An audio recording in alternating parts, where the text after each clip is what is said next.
बिस्मिल्लाहिर्रहमानिर्रहीम। मोहतरम वालिदैन और तलबा व तालिबात, अस्सलाम वालेकुम। Gulif Shah high school online lecture system में खुश आमदीद। मैं आपकी क्लास टीचर आपसे मुखातिब हूँ। उम्मीद करती हूँ आप सब खैरियत से होंगे। स्टूडेंट्स, जिस तरह हमने बे के ख़ानदान का इस्तेमाल मुसव्वता अलिफ के साथ किया था, इसी तरह आज हम जीम का इस्तेमाल मुसव्वता अलिफ के साथ करेंगे। यहाँ हम लिखेंगे जीम,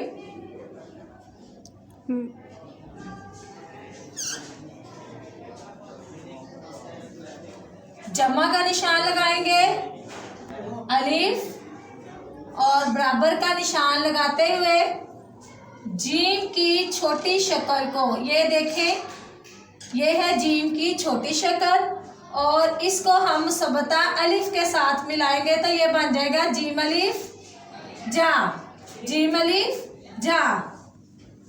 इसी तरह हम बाकी सफ़े के ऊपर भी इसको लिखेंगे और साथ साथ हम इसको पढ़ेंगे। जीम अलिफ जा,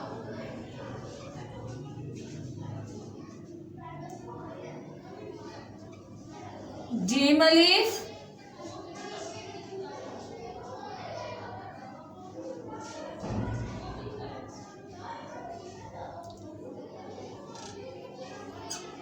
जीम अलिफ जा, जीम अलिफ जा, जीम अलिफ जा, जीम अलिफ जा।